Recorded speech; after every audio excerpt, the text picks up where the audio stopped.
WhatsApp guys, welcome back to another Khan sir video reaction. Video का title BrahMos attack in Pakistan. तो वो आ रहा था ना न्यूज की ब्रह्मोस मिसाइल फायर हो गई थी। तो उसके ऊपर खान सर का क्या एक्सप्लेनेशन है, क्या कुछ पूरी डिटेल में बताएंगे और मस्ती की तरह भी बताते हैं, थोड़ा सा रोस्ट भी हो जाता है कई बार और मजा आता है इनकी वीडियो देखने। बहुत इंटरेस्टिंग, फैक्टफुल और वो होती है, नॉलेज गेनेबल होती है हमेशा। तो लेट्स सी पाकिस्तान पे जो ब्रह्मोस मिसाइल का अटैक हुआ था उसके बारे में खान सर का क्या कहना है और वो मिस फायर कहा जा रहा है। तो देखते हैं और जो लिंक डिस्क्रिप्शन में। चैनल बने तो प्लीज सब्सक्राइब, वीडियो कर दे फटाफट से लाइक। जय हिंद। पिछले एक हफ्ते से भारत की ब्रह्मोस मिसाइल पाकिस्तान में जाके हिट कर गई और लोग का कहना है वो जानबूझ की या नहीं की, ये मैटर ही नहीं है। मैटर ये है कि हिट किया क्यों, इसको समझते हैं लोग। देखिए, पाकिस्तान में हमारे यहाँ से ब्रह्मोस मिसाइल जो थी फायर की गई और वो पाकिस्तान में जाके गिर गई थी। और ये गिरी थी जब वहां पर, तो वो एक नॉर्मल से जगह पे गिरी थी जिसका नाम था मियां चानू। 9 मार्च को ये जाकर यहाँ पर हिट हो गई थी ब्रह्मोस मिसाइल। वहां 2-4 गो घर और था, किसी की मृत्यु नहीं हुई, लेकिन अंडर कंस्ट्रक्शन था, उड़ गया घरे दुआर। यहाँ पर वहां के लोग डर गए कि आखिर ये हुआ क्या है। तो उसके बाद वहां पर जो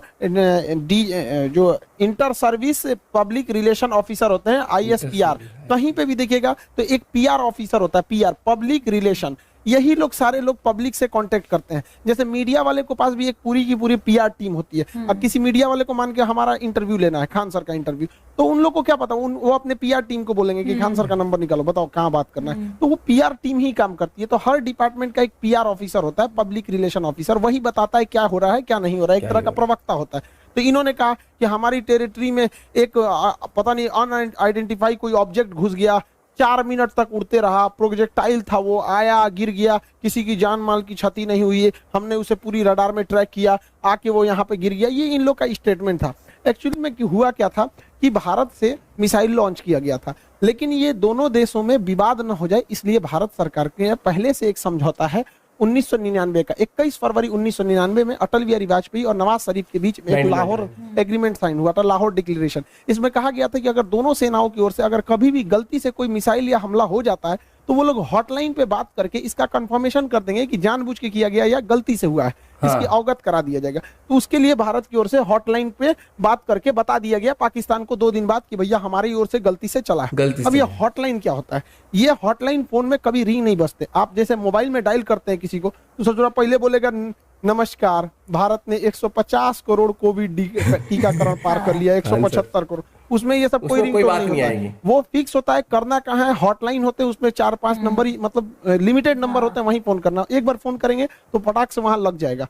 तो हमेशा इमरजेंसी में होता है। अगर हम कहीं किसी पे फोन पे बात कर रहे हैं और कोई नॉर्मल आदमी हमको कॉल करेगा तो उसको वेटिंग बता देगा, लेकिन अगर हॉटलाइन से कॉल करेगा तो जिससे हम बात कर रहे हो तो उसका फोन वहां कट जाएगा और डायरेक्ट आ जाएगा मेरे पास आदेश। तो ये हॉटलाइन 2 देशों के बीच में होता है। मुख्यमंत्री जब कॉल करते हैं तो हॉटलाइन से कर सकते हैं, प्रधानमंत्री वगैरह। तो हॉटलाइन से भारत सरकार ने उन्हें बता दिया कि ऐसा ऐसा हुआ है। शुरुआत में ये मामला दब गया था, लेकिन पाकिस्तान के लोगों को लगा कि उनकी तो मेरी बेइज्जती हो गई, किसी ने आया पूरा बजा के चला गया, इसकी जांच होनी चाहिए। अब ये भाई साहब ये कर रहे हैं कि इसकी जांच कराएंगे हम, कैसे मिसाइल आया और ऐसे हमारे देश के अंदर घुस गया 124 किलोमीटर। अब ये मामला लेके जाएंगे यूएनओ में सिक्योरिटी काउंसिल में उठाएंगे, रूस से कहेंगे, चाइना से कहेंगे, इस्लामिक ऑर्गेनाइजेशन के देशों से कहेंगे। इन लोग का कहना है कि यूएनओ तक में ये मामला उठेगा कि आखिर ये मिसाइल आया क्यों। ये गधा पाकिस्तान उसी चाल में फंस गया जिसमें हम इसे फंसाना चाहते थे। हम ये चाहते थे कि पाकिस्तान इस पर बवाल करे और ये मामला इंटरनेशनल हो, लेकिन इन गधों के यहाँ पता नहीं कोई इंटरनेशनल रिलेशन पढ़ाता भी है कि नहीं, इन गधों को कुछ नहीं पता,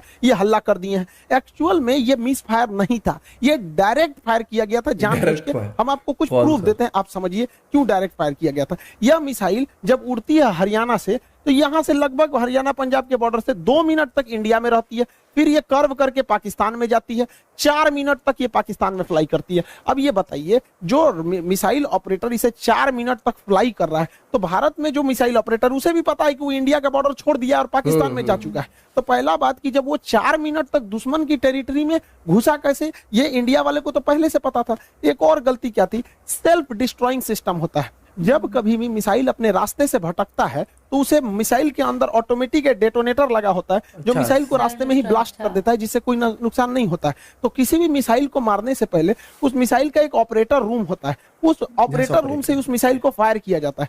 फायर करने के बाद वो ऑपरेटर इस मिसाइल को रडार पर देखता है अगर रास्ता भटकता है तो सेल्फ फायर कर देता है। इस मिसाइल को सेल्फ फायर नहीं किया गया, बल्कि ऑपरेटर चुपचाप देख रहा था, मजा मार रहा था कि घुस गया है पाकिस्तान में। पाकिस्तान में चला गया है 124 किलोमीटर तक। तो एक ये दूसरा प्रूफ, और भी कई सारे प्रूफ हैं। तो समझिए कैसे ये नक्शा पाकिस्तान ने जारी किया। पाकिस्तान, हमने ये जारी किया पाकिस्तान। इसमें जो तीर का निशान है ये दिखा रहा है मिसाइल किस तरह आया और कैसे ये यहां से जाकर यहाँ मियां चन्नू पे जाके गिर गया। यहाँ पर देखिए कैसे मिसाइल ने सबसे पहले अपने से अगर मिस फायर होगा तो सीधे जाएगा, अपने से मिस फायर होगा तो सीधे।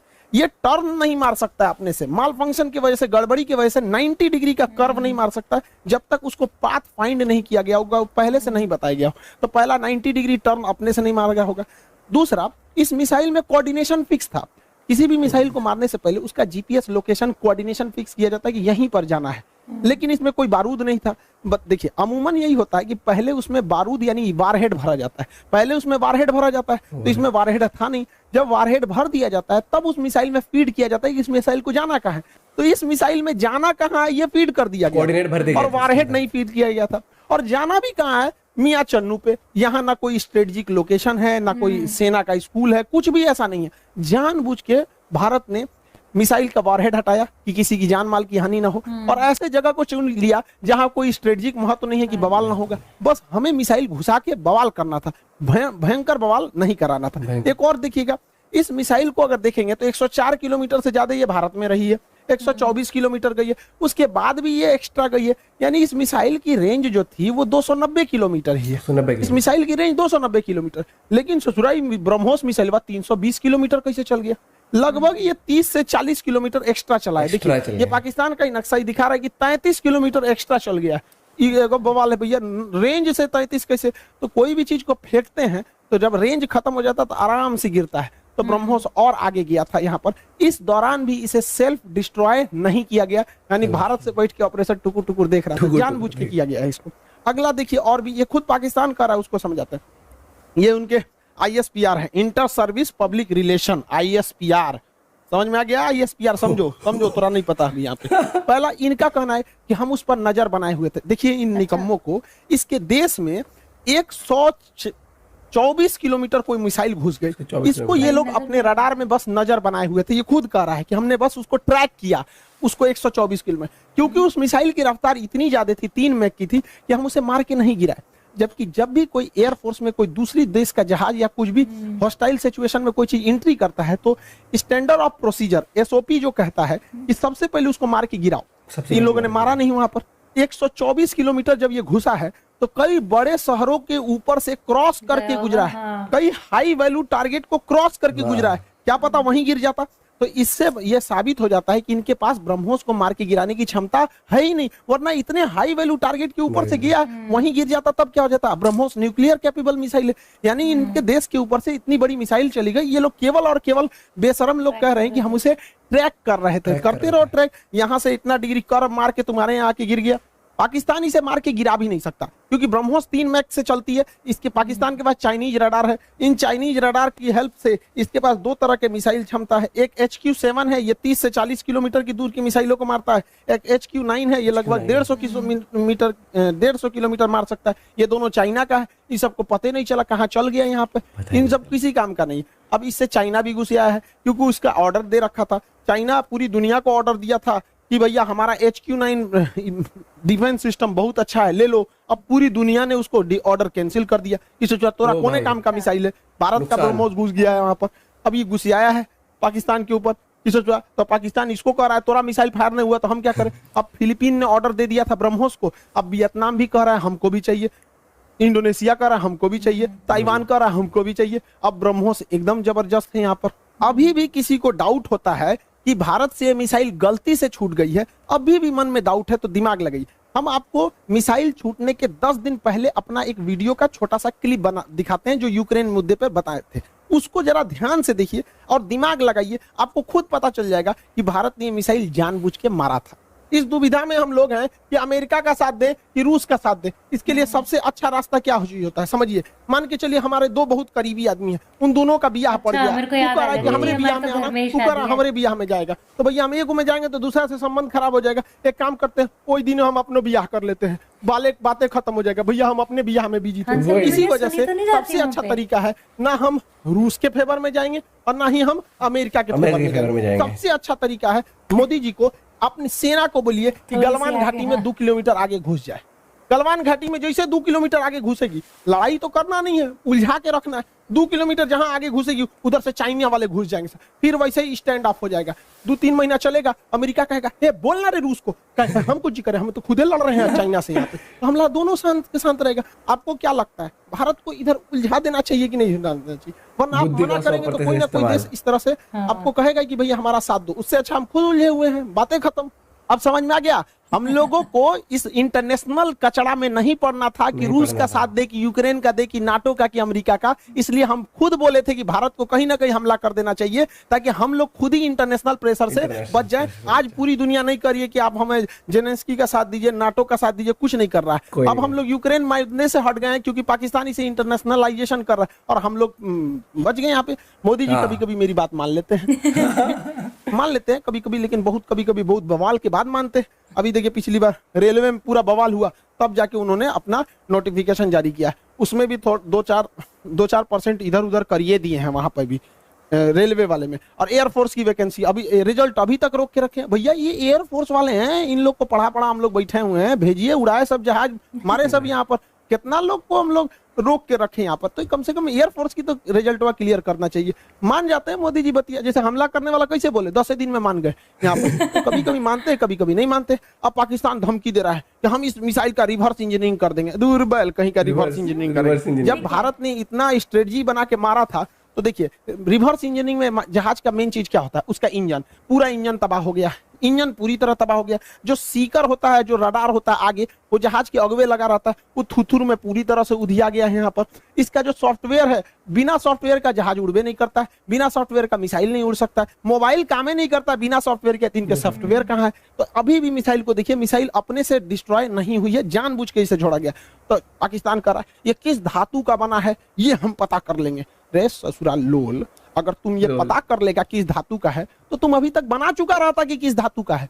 धातु पता करके बता, इंटरनेट पे मिलता है, हमरा से पूछ लियो, आके हमसे पूछ लियो। केमिस्ट्री में जब मेटलर्जी चैप्टर पढ़ाएंगे ना, धातु कर्म चैप्टर पढ़ाएंगे, धातु शोधन, सांद्रण, निस्तापन, भंजन, वहीं बता देंगे मेटलर्जी में। तुम भाई ब्रह्मोस का खोजेंगे, लोल कहीं का, कौन सी बचल है ब्रह्मोस में? कुछ नहीं मिलने वाला है। लेकिन हाँ, ये बवाल कहेगा हमने ब्रह्मोस का कॉपी बना लिया, अमेरिका के टॉमहॉक का हमने कॉपी किया था, हमने कॉपी बना लिया। ऐसा कुछ कॉपी नहीं बना पाएंगे क्योंकि बहुत ही टफ इंजीनियरिंग होती है इसके अंदर। आपका आगे का जो रैमजेट इंजन है ये बर्बाद हो चुका है, फ्यूल सिस्टम बर्बाद हो चुका है, प्रोपल्सन सिस्टम बर्बाद हो चुका है, नेविगेशन सिस्टम बर्बाद हो चुका है। खाली खोपड़िया मिलेगा तो बना लेंगे मिसाइल यहाँ पर।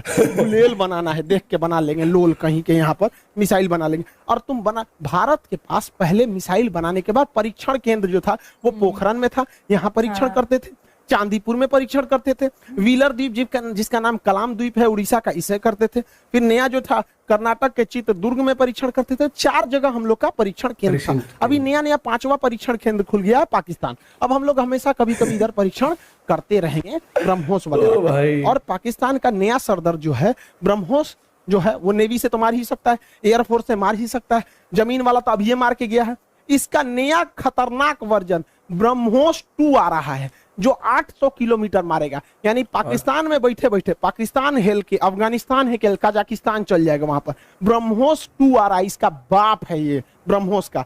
अभी इसी से नहीं लड़ पाए तो दादा आ रहा है। दूसरा ब्रह्मोस NG आ रहा है, बहुत हल्का रहेगा और बहुत दूर तक मारेगा। तो तुम ससुरे, एक तो तुम्हारे बाप के बस की बात है नहीं रिवर्स इंजीनियरिंग, क्योंकि बचा ही कहाँ है। अगर उस तरह से देखिएगा तो हम तो वियतनाम को, फिलीपीन को बेचे हैं, वही बना ले रिवर्स इंजीनियरिंग। रिवर्स इंजीनियरिंग इतना आसान है तो हम लोग राफेल खरीद के लाए हैं, नहीं बन जाएगा। तुम्हारा रिवर्स इंजीनियरिंग इतना तगड़ा है तो अमेरिका से तुम F-16 जहाज खरीदे हो, तुम उसको 20 साल से उड़ा रहे हो। अब बैल आज तक तुम अपने जहाज J-17 का एक तो इंजन नहीं बना पाए, कौन सी रिवर्स इंजीनियरिंग करते हो? मनोवैज्ञानिक दबाव बनाओगे कि हमारे पास ब्रह्मोस 2 आ गया, ब्रह्मोस का कॉपी आ गया है, तो एकरे बस का कुछ नहीं है। ये बस मेकअप करेगा, चौथे शादी की तैयारी करेगा। ये आंटी जी खैर चाचा है, कोई बात नहीं, हम क्या करेंगे, बैल कहीं का, तुम सुधर जाओ, ऐसा कुछ नहीं होने वाला है यहाँ पर। इसलिए रिवर्स इंजीनियरिंग नहीं हो पाएगी। इसको 1 साल से हम समझा रहे हैं, नहीं समझ पा रहे हैं यहाँ पर। इससे कोई रिवर्स इंजीनियरिंग नहीं होगी। अब आप समझ गए होंगे, भारत ने जानबूझ के मारा था यहाँ पर ब्रह्मोस, इसी बहाने ब्रह्मोस का सक्सेस भी हो गया, डिमांड भी